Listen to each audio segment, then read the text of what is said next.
श्वास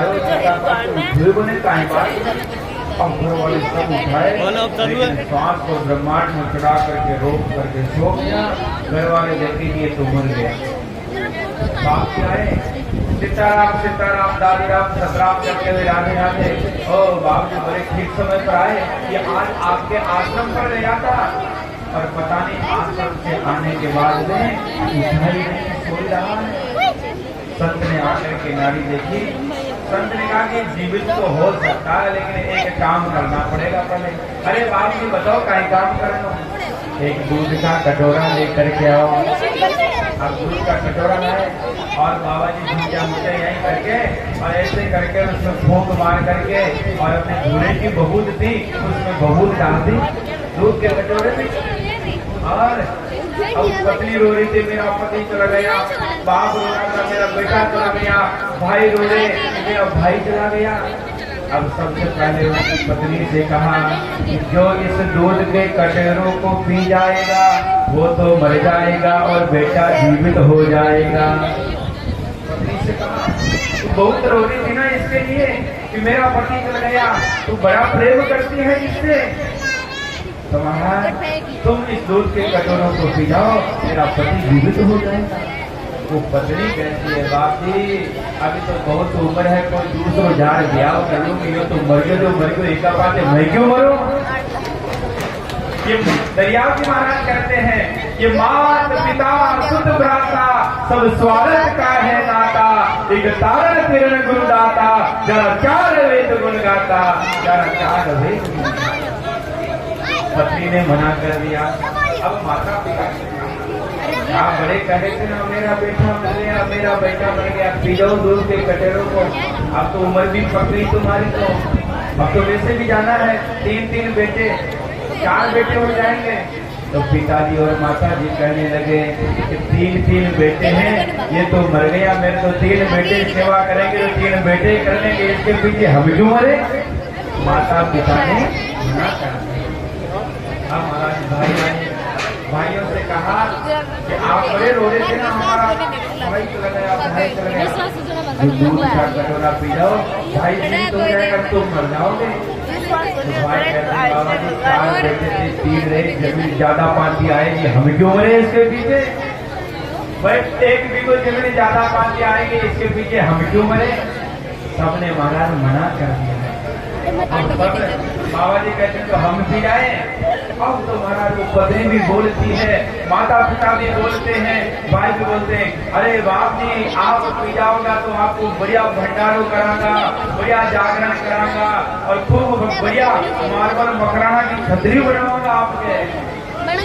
हाँ में बाप जी लिया। अब महाराज बाप जी ने कहा कि चलो कटोरा हम पी तो जाएंगे और पीने के बाद भी अगर मरे नहीं तो ये केला हमारा होगा, फिर तुम्हारा अधिकार नहीं होगा। लिखवाइए पहले। और गुरु जी कटोरों को उठाते जबकि कुछ मिला ही नहीं, जब तक नहीं आकर कुछ टाइम मिला दिया। आज कटोरा उठा करके गड़ करके पी गए। अब घर वाले ने कि बाप जी अब चालिया लेकिन महाराज बाप जी के तो कुछ नहीं हुआ। चेले को उठाया, चल चेला भी जाने लगता है और वो पत्नी कहती अरे मैं आपसे बहुत प्रेम करती हूँ। माता पिता कहते हैं भाई कहते हैं तो वो कहता कि मैंने अभी देख लिया तुम कितना प्रेम करते हो और लेकर के महाराज गुरु जी के साथ हो। तो महाराज दुनिया वालों के काम के रहोगे तो दुनिया वाले करते रहेंगे, काम कराते रहेंगे। अगर जीवन जीना है, जीवन का कल्याण करना है तो सद्गुरुदेव भगवान की कृपा से ही जीवन पार हो सकता है, जीवन की नैया पार हो सकता है। जल भरत जी महाराज की भी वही स्थिति थी। जंगल में चले जाते हैं और भगवान का भजन करते हैं, अद्भुत भगवान का कीर्तन करते हैं। एक दिन राजा रघुगण हिंदू देश का राजा था, वो आ रहा था। पालकी में जूझने वाला एक करार के हाथ हो गया। जगत भरत जी को पकड़ कर चले गए, देवी के मंदिर में ले गए बलि के लिए। तो महाराज वहाँ देवी प्रकट हो गई और सबका देवी ने ही कल्याण कर दिया। राजा रघुगण को जब भरत जी महाराज ने बड़ा सुंदर उपदेश दिया और उपदेश देकर के राजा रघुगण का जब भरत जी महाराज ने कल्याण किया। बोले भक्तवत्सल भगवान की। इसके बाद में परीक्षित ने प्रश्न किया, महाराज जी खगोल और भूगोल क्या है? खगोल और भूगोल क्या है? तो खगोल और भूगोल के बारे में वर्णन करते हैं कि इस भूमंडल पर 7 लोग ऊपर और 7 लोग नीचे। और बड़ा अद्भुत भगवान के खगोल भूगोल का वर्णन किया कि अजनाम खंड में भगवान का नित्य निवास है और इस भारत भूमि पर भगवान का नित्य अवतार होता है। और बड़ा भूगोल का वर्णन करने के बाद खगोल का वर्णन किया, नरकों का वर्णन किया। सुखदेव भगवान राजा परीक्षित को नरकों का वर्णन किया, खगोल के बारे में बताया। सुखदेव जी कहते हैं, राजन 7 लोग नीचे के अतल वितल सुतल तलातल महातल रसातल पाताल, ये 7 लोग पृथ्वी के नीचे हैं। और ऊपर के 7 लोग कौन से हैं? भू भुव स्व मह जन तप और सत्य। और नीचे से ऊपर तक संपूर्ण ब्रह्मांड की दूरी 50 करोड़ योजन है। खगोल का वर्णन कर रहे हैं, नरकों का वर्णन कर रहे हैं। नीचे से ऊपर तक ये संपूर्ण ब्रह्मांड की दूरी 50 करोड़ योजन सुखदेव भगवान राजा परीक्षित को श्रवण करा रहे हैं। परीक्षित के प्रश्न पर सुखदेव जी विस्तार से वर्णन करते हैं और कहते हैं कि राजन 99,000 योजन नीचे यमराज की संयमन पूरी,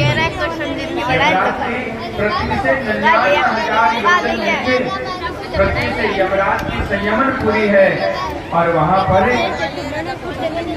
पर तामेश अंग्र तामेश रौरव महारौरव कुंभिपा काल सूत्र आदि इस प्रकार के 22 नरकों का वर्णन किया। कौन पाप करने से किस नरक की प्राप्ति होती है, 28 नरकों का वर्णन किया। सुखदेव भगवान ने राजा परीक्षित व्याकुल हो गए, महाराज इतने कठोर नरक होते हैं?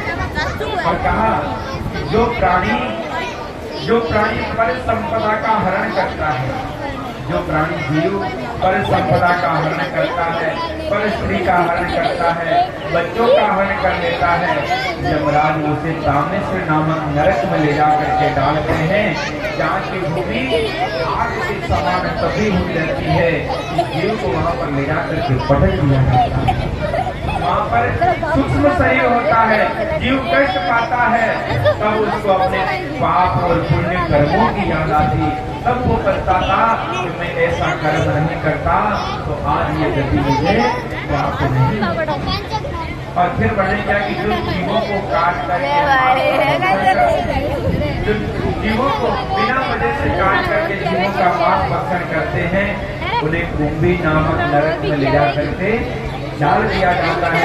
जहाँ पर तेल के कढ़ाई रखते हैं, ले जा करके वहाँ पर डाल दिया जाता है। पकौड़ी की तरह ये जीव वहाँ पर इसलिए। और तीसरा बताया कि जो घर में आए हुए अतिथियों का सत्कार नहीं करता, क्रोध की निगाह से देखता, उसे व्रजकुंड नामक नरक में ले जाकर के डाल दिया जाता, जहाँ पर उसके जीव को आंखों को गिद्ध निकाल करके खाते हैं। तामेश्वर नामक व्रजकुंड नामक नरक में डाल दिया। इस प्रकार सुखदेव भगवान 28 नरकों का वर्णन कर रहे थे। तो राजा परीक्षित व्याकुल हो गया, वैसे खतरनाक नरक होते हैं? सुखदेव भगवान कहते, राजन ये नरक तो धोबी घाट है, ये नरक तो धोबी घाट है। और धोबी घाट पर कौन आता है? जो कपड़ा गंदा हो जाता है धोबी घाट पर आता है, और वो कपड़ा धोबी घाट पर आने के बाद धुल करके बिल्कुल स्वच्छ हो जाता है। उसी प्रकार सज्जनों, ये हमारा जीव है, अनेक पापों को करते हुए, कर्मों को करते हुए इसको ऐसी ही योनि प्राप्त होती है।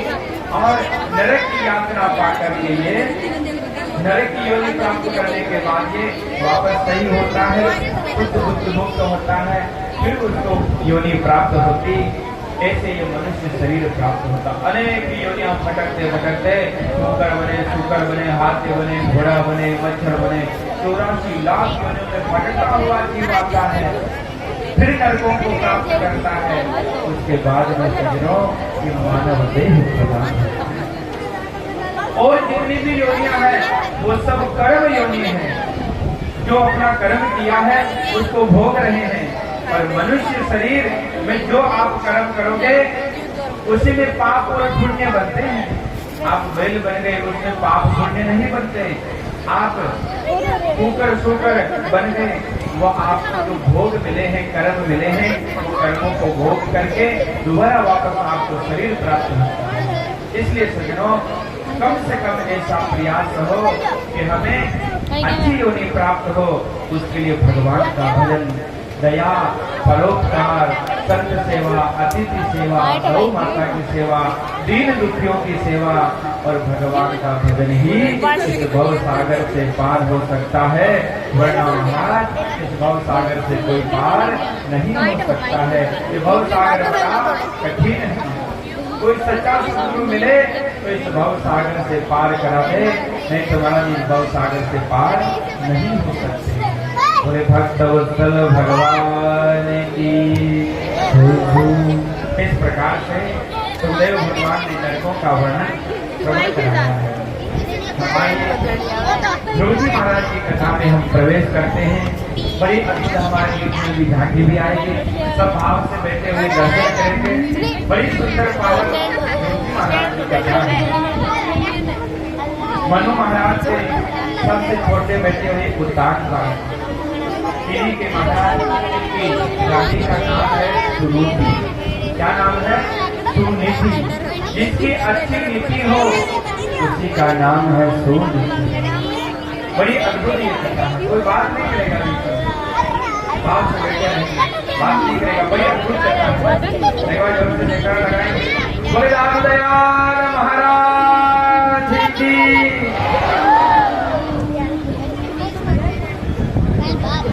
सुखदेव भगवान राजा परीक्षित को वर्णन कर रहे हैं।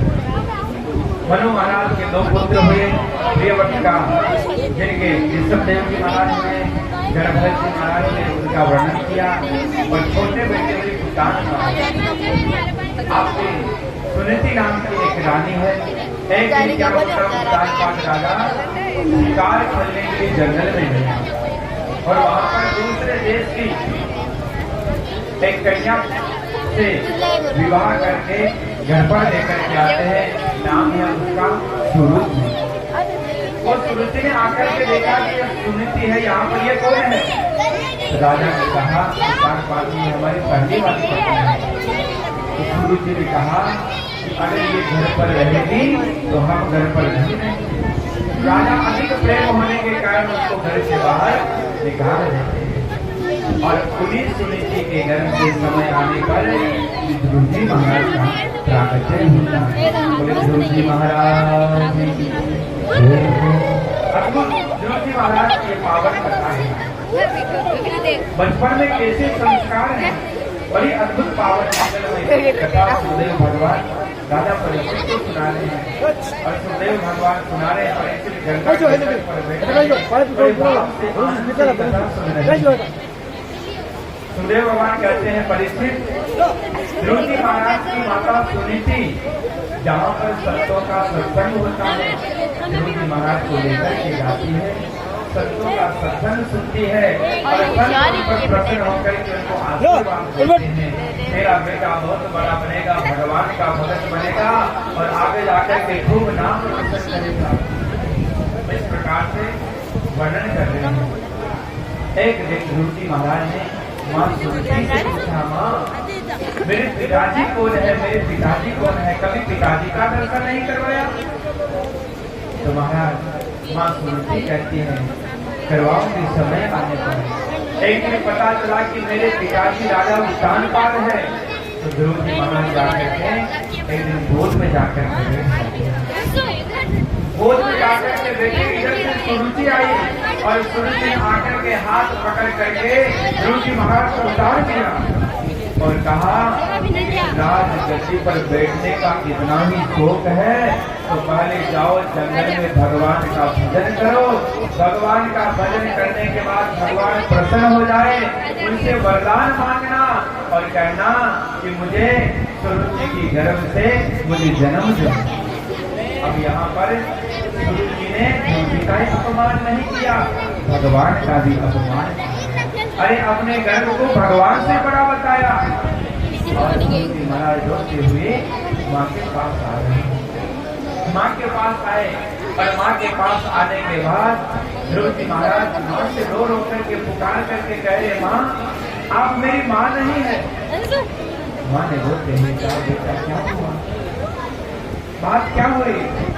पिताजी ने गोद से उतार दिया माँ ने और कहा कि जंगल में जाकर के भगवान का भजन करना, भगवान प्रसन्न हो जाए तो वरदान मांगना। सूरज जी माँ ने कहा कि एक माँ से ज्यादा सौतेली माँ का अधिकार होता है और तूने गलत क्या बताया तेरे को?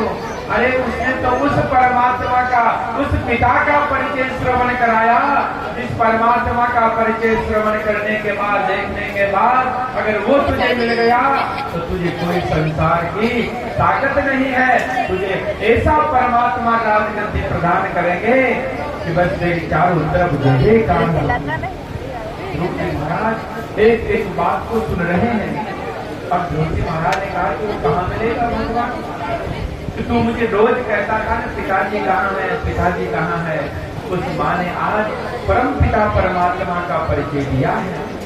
इसलिए सज्जनों कहते हैं कि 7 दिन कथा सुनते हैं, 7 दिन की कथा लगे या नहीं लगे कोई गारंटी नहीं, लेकिन कथा सुनते सुनते ऐसा कोई शब्द जरूर आएगा, ऐसी कोई लीला, ऐसी कोई कथा जो हमारे हृदय को जगाएगी, सोते हुए जीव को जगाएगी और कहेगी कि जाग अब परमात्मा की भक्ति कर, तेरा कल्याण इसी में है, नहीं तो तेरा कल्याण होने वाला नहीं।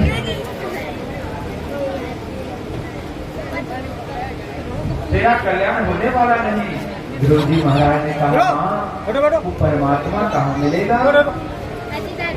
मिलेगा कहाँ? तो माँ कहती है, हरि व्यापक सर्वत्र समाना, प्रेम से प्रकट हो जाना। वो परमात्मा सर्वत्र है, व्यापक है, प्रेम से जहाँ पर उसको पुकारोगे वहीं पर वो प्रकट हो जाएगा, वहीं पर ठाकुर जी प्रकट हो जाएंगे। अब ध्रुव जी महाराज भगवान इधर ध्रुव जी महाराज रात्रि को सो जाते हैं कि जंगल में जाऊंगा, भगवान का भजन करूंगा। अब तो ऐसी ललक जाग गई, ऐसा वैराग्य जाग गया। आज माँ को नमन करके प्रणाम करते हुए और ध्रुव जी महाराज घर से परमात्मा को प्राप्त करने के लिए निकल जाते हैं। अब निकले तो इधर परमात्मा ने सोचा कि ध्रुव जी जंगल में जा तो रहे हैं, लेकिन बिना गुरु के परमात्मा मिलने वाले नहीं। तो नारद जी महाराज को प्रेरणा की, नारद जाओ गुरु को ज्ञान उपदेश करके आओ। और नारद जी महाराज का आगमन होता है। नारद जी महाराज ध्रुव जी महाराज चल रहे हैं और बीच से नारद जी महाराज का मिलना होता है। श्रीमन नारायण नारायण